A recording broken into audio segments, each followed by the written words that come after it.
হ্যাঁ, এই যে দেখুন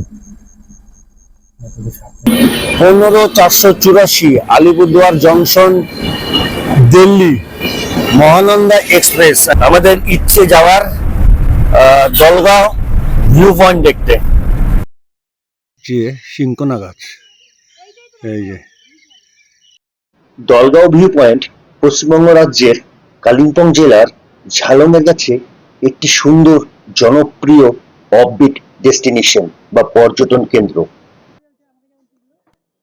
সমুদ্রপৃষ্ঠ থেকে প্রায় 2500 ফুট উপরে এই দলগাঁও ভিউ পয়েন্ট থেকে একদিকে যেমন ভুটান পাহাড় দেখা যায়, সেরকম নিচে বর্ডার করে রেখেছে আমাদের জলঢাকা নদী, আর এখান থেকেই দেখা যায় 360 ডিগ্রি ভিউ। চলুন আজকের ভিডিওতে দলগাঁও ভিউ পয়েন্ট।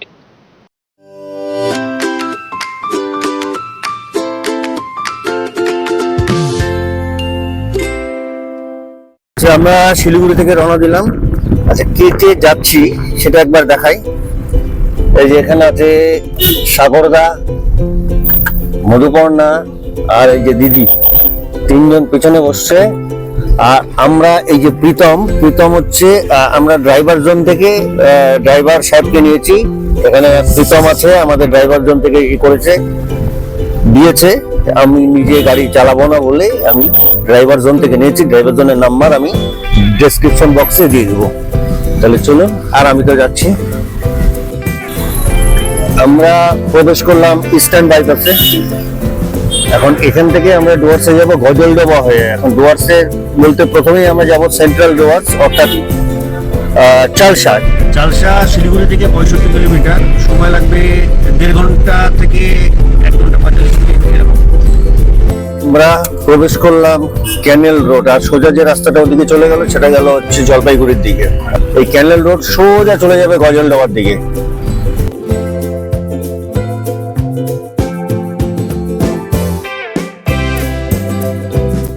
এই জায়গাটা কিন্তু উপরে ক্যানেল আর নিচ দিয়ে নদী চলে গেছে। এই যে নিচে নদী, উপর দিয়ে ক্যানেলে জল যাচ্ছে আর নিচে দেখা যাচ্ছে নদী।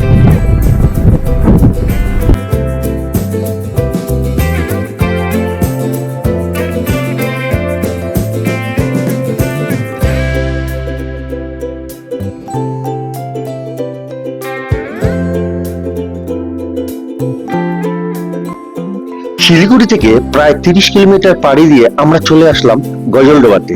আর গজলডোবার সেই বিখ্যাত ঝুলন্ত ব্রিজ, যতবারই আসি ততবারই এই গজলডোবা রাস্তা আমার ভালো লাগে। আর এই হচ্ছে তিস্তা নদীর উপর তৈরি করা ব্যারেজ, বহুদিনের ব্যারেজ। ডান দিকে তিস্তা নদী বয়ে চলেছে জলপাইগুড়ির দিকে, আর বাঁ দিকে পাহাড়ের দিক থেকে এসছে। পার করছি তিস্তা ব্যারেজ। এই তিস্তা ব্যারেজ বানানো হয়েছিল এখান থেকে সাব ক্যানেল কেটে আমাদের চাষের জলের যখন অভাব হয় তখন এখান থেকে জল সাপ্লাই করা হয়। তিস্তা নদীর দুপারেই ক্যানেল আছে। আর আমরা তিস্তা ব্যারেজটা ঠিক পার করে এপারে মানে পূর্ব দিকে কিছু রেস্টুরেন্ট রয়েছে, 6টা রেস্টুরেন্ট রয়েছে, এটা সরকার থেকে করে দিয়েছে। এখানে আমরা একটু চা খাবো। আর এখানকার পরিবেশটা কিন্তু তিস্তার পশ্চিম দিকের থেকে অনেক ভালো। এই মুহূর্তে আমরা আছি তিস্তার পূর্ব অংশে। ঠিক আছে, এই যে তিস্তা দেখা যাচ্ছে, দেখুন এই যে এদিকে তিস্তা ব্যারেজটা দেখা যাচ্ছে। আর এইখানে দোকানগুলো দেখুন, সুন্দর সুন্দর বেশ দোকান বানিয়েছে এখানে। তিস্তার এটা হচ্ছে পূর্ব অংশ, পূর্ব দিক তিস্তার। এই যে দেখুন বেশ কয়েকটা দোকান আছে এখানে। একদম তিস্তার পাড়ে বসে চায়ের মজা নেওয়া, সূর্যের তেজ নেই, হাওয়া হচ্ছে, দারুণ দারুণ এনজয় করছি। এখানে একটু চা খেয়ে তারপরে আবার একটু এটা টি ব্রেক, তারপরে আমরা আবার রওনা দেবো।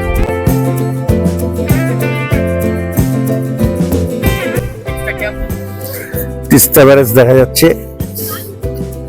আর এই দেখুন তিস্তার অবস্থা, জল একটু বেশি আছে। এই যে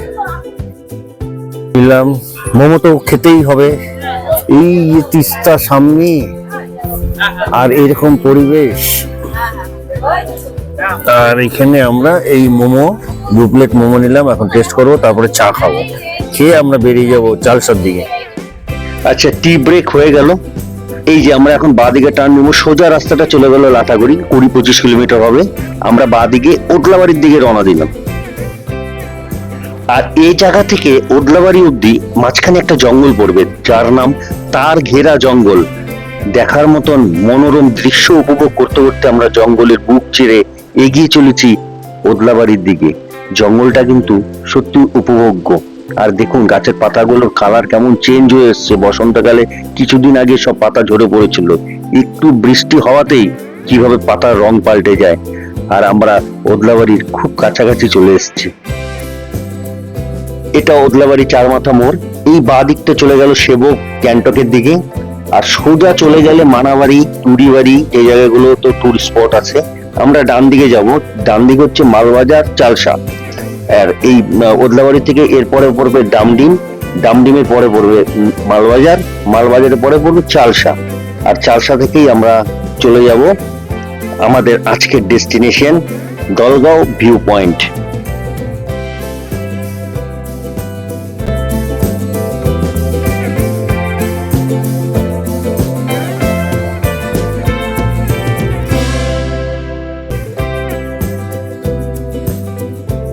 আচ্ছা, এবার আমরা পৌঁছে গেলাম ডামডিম মোড়ে। এই ডামডিম মোড় থেকে বাঁ দিকে গেলে গরুবাথান, পাপড়খেতি, লাভা, লোলেগাঁও ইত্যাদি জায়গাগুলো আপনি পাবেন।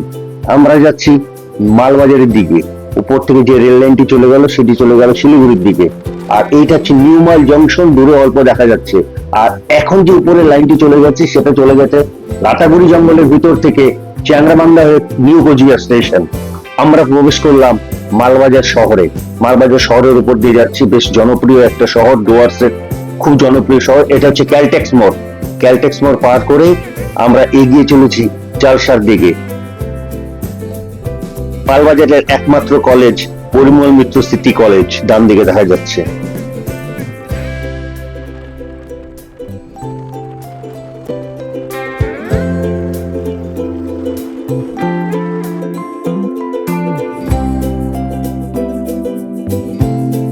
এই মুহূর্তে আমরা আছি চালসা মোড়ে। চালসা মোড়ের চারিদিকে রাস্তা, এই যে বাঁদিকে রাস্তাটা এটা চলে গেল মেটেলি সামসিং লালিউরাস ভিউ পয়েন্ট, আর সোজা আলিপুরদুয়ারের দিকে।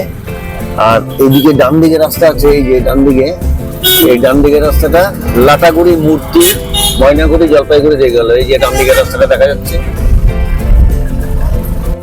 আর কিছুক্ষণ পরে খুনিয়া মোড় আসবে। খুনিয়া মোড় থেকে আমরা বাঁ দিকে যাব। আমাদের ইচ্ছে যাওয়ার দলগাঁও ভিউ পয়েন্ট দেখতে, যেটা যে রাস্তাটা খুনিয়া মোড় থেকে ঝালনবিন্দু যায়। আমরা ঝালনবিন্দু অব্দি যাবো না, আমরা যাব দলগাঁও ভিউ পয়েন্ট। চালসা পার করলাম একটু আগে।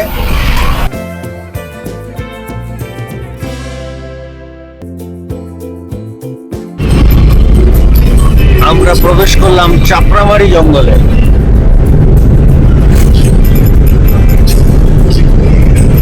মুহূর্তে আমরা পৌঁছলাম খুনিয়া মোড়। এটা খুব হাতির মানে জায়গায়, দেখুন এখানে কি লেখা আছে, please slow Chapramari wild life sanctuary. এইদিকে ঝালন বিন্দু, আর আমরা যে স্পটে যাব সেটাও এইদিকে। দেখুন এই এটা হচ্ছে চাপড়ামারি জঙ্গল। ঝালন 24 কিলোমিটার, বিন্দু 32, জলঢাকা 23, কুমানি 12। এই যে আমরা একদম চাপড়ামারি জঙ্গলের মাঝখান দিয়ে যাচ্ছি।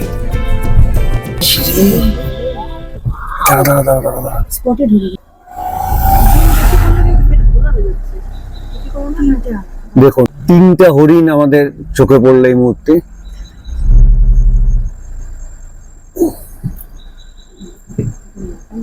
এই যে দেখুন,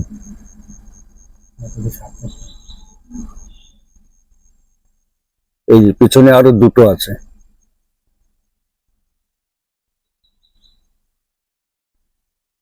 ওয়াও,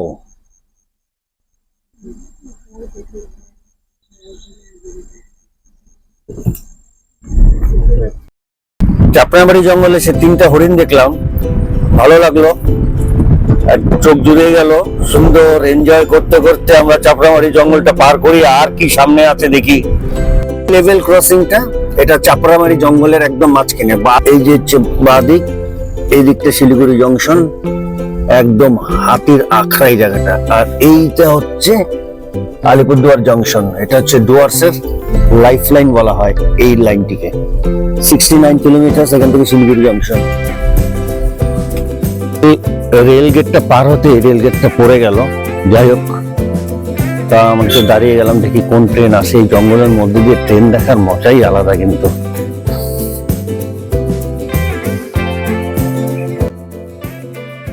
আচ্ছা, একটা মজার কথা বলি, কোন রেল গেটে কিন্তু আপনি মাইক দেখতে পাবেন না। আর জঙ্গলের মধ্যে মাইকের কি কাজ? কথা বলে জানতে পারলাম এই মাইক নাকি হাতি তাড়ানোর কাজে ব্যবহৃত হয়। এই মাইক থেকে মৌমাছির আওয়াজ বের করা হয় যাতে হাতি চলে যায়। মৌমাছির আওয়াজ হাতি নিতে পারে না। আর দেখতে দেখতে মহানন্দা এক্সপ্রেস এসে পড়েছে, যেটি এখন দিল্লির দিকে যাচ্ছে।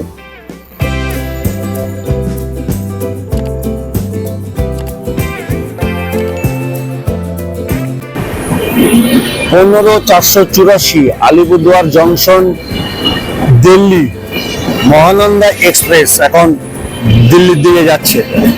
বেশ বড় ট্রেন।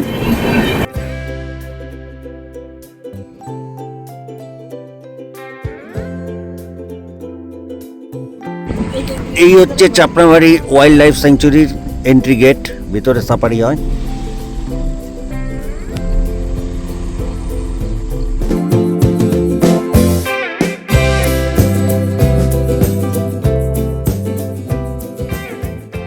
এই মুহূর্তে এসে পৌঁছালাম কুমানি মোড়ে।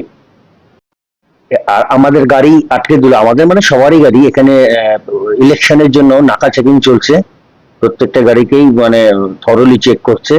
আর এই জায়গা থেকে আমরা যদি বাঁ দিকে যাই তাহলে হচ্ছে সামসিং, মেটেলি এই জায়গাগুলো পড়বে। আর ডান দিকে গেলে ঝালং, বিন্দু ও রঙ্গ। দেখুন সামসিং 8 কিলোমিটার, মেটেলি 10 কিলোমিটার। আর এই কুমানি মোড় থেকে রাস্তা দুদিকে ভাগ হয়ে যায়। আমরা ডান দিকে রাস্তায় যাব, আর এদিকে আমাদের নাকা চেকিং প্রায় শেষ, আমরা এগিয়ে চলেছি। আমরা এখান থেকে ডান দিকে রাস্তা নিলাম, গৌরীবাস অব্দি যাবো, সেখান থেকে বাঁ দিকে দলগা ভিউ পয়েন্ট। এই যে আমরা ডান দিকে না গিয়ে, গৌরীবাসের দিকে না গিয়ে, আমরা এই যে বাঁ দিকে, এখান থেকে এই যে দলগাঁও লেখা আছে 4.840 কিলোমিটার। এবার আমাদের অনেকটা পাহাড়ের উপর উঠতে হবে। এখানে কিন্তু একটু গাড়ি চালানোর দক্ষতা দরকার, যারাই আপনারা আসবেন। ধীরে ধীরে আমরা কিন্তু পাহাড়ের উপর দিকে উঠে যাচ্ছি, প্রায় 2500 ফুট উপরে সমুদ্র পৃষ্ঠ থেকে। এই হচ্ছে দলগাঁও গ্রামটি, সুন্দর গ্রামটি, চারিদিকে পাহাড়ে ঘেরা, এবং প্রতিটি বাড়ির সামনে ফুলের বাগান এত সুন্দর করে সাজানো, মানে চোখ ফেরানো যায় না। আমরা খুব কাছাকাছি চলে এসেছি আমাদের ডেস্টিনেশনে। এখানে এসে আমাদের ডান দিকে অ্যারো দেওয়া আছে, ডান দিকে টার্ন নিয়ে নিলাম। আর এই হচ্ছে দলগাঁও ভিউ পয়েন্ট ঢোকার প্রবেশ মুখ। এখানে টিকিট করতে হবে, জনপ্রতি টিকিট 25 টাকা। ড্রাইভারের কোনো টিকিট লাগে না, পার্কিং কোনো ফিজ লাগে না। এটা হচ্ছে মূল গেট। এখান থেকে আমরা 25 টাকা দিয়ে 4 জনের টিকিট কেটে নিলাম। কেটে নিয়ে আমরা গাড়ি নিয়ে ভিতরে প্রবেশ করবো। ভিতরে আমাদের পার্কিং এর ব্যবস্থা আছে, ওনারা গেট খুলে দিলেন। আমরা আরেকটু এগিয়ে চলেছি পার্কিং এর দিকে। পার্কিং এ গাড়ি রেখে সেখান থেকে আমাদের হেঁটে এই 5-7 মিনিট হেঁটে সেই সর্বোদ্যান দলগাঁও ভিউ পয়েন্ট, মানে না দেখলে, নিজে চোখে না দেখলে বোঝা যাবে না এত সুন্দর। এই হচ্ছে পার্কিং এলাকা। এখানে গাড়িটা পার্ক করে নিলাম, আরো 2-3টে গাড়ি আছে এখানে। তো এই হচ্ছে, এগুলো হচ্ছে কফি গাছ, যে ফুল দেখা যাচ্ছে এখানে কিন্তু চারিদিকে কফি গাছ লাগানো আছে। হ্যাঁ, এই যে এদিক দিয়ে হেঁটে হেঁটে যাচ্ছি।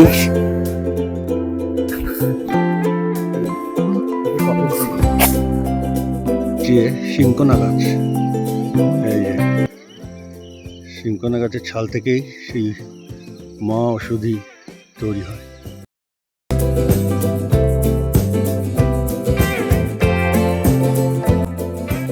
আচ্ছা, গাড়ি রেখে যখন আমরা আর একটু ভিতরে হেঁটে আসলাম, এই কটেজ গুলো দেখতে পেলাম। এই কটেজ গুলো হচ্ছে শিংকোনা কটেজ বা শিংকোনা রিসোর্ট বলা। ওই সামনে একটু লেখা দেখলাম।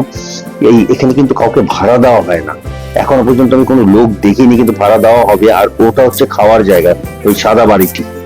আর আমরা পৌঁছে গেলাম আমাদের স্বর্গোদ্যান দলগাঁও ভিউ পয়েন্ট। এই দেখুন, সুন্দর একটি পার্ক করা আছে, অপূর্ব অপূর্ব চোখ জোড়ানো মানে ভিউটা।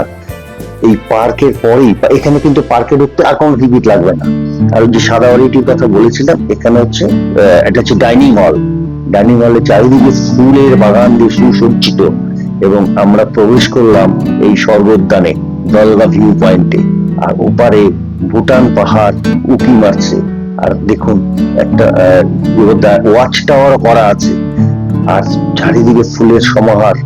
আমরা ভিতরে প্রবেশ করছি, শুধু দু চোখ ভরে দেখতে থাকুন।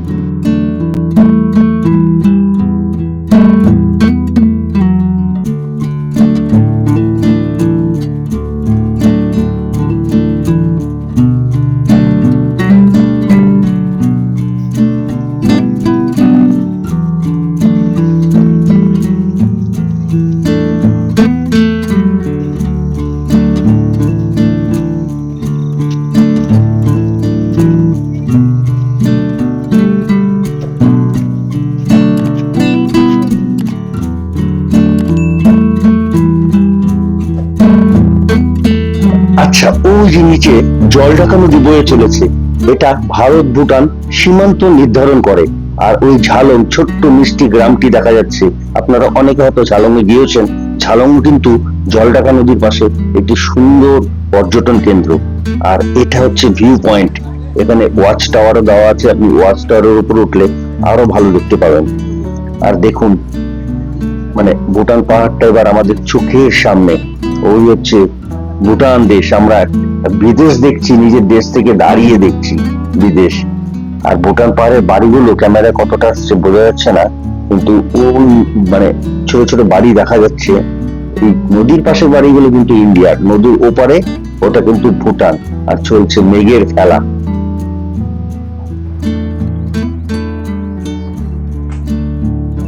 এবার দেখুন ভুটানের একটি হাসপাতাল, ওই যে লাল চালটা দেখা যাচ্ছে, ওটা জানা গেল ভুটানের একটি হসপিটাল।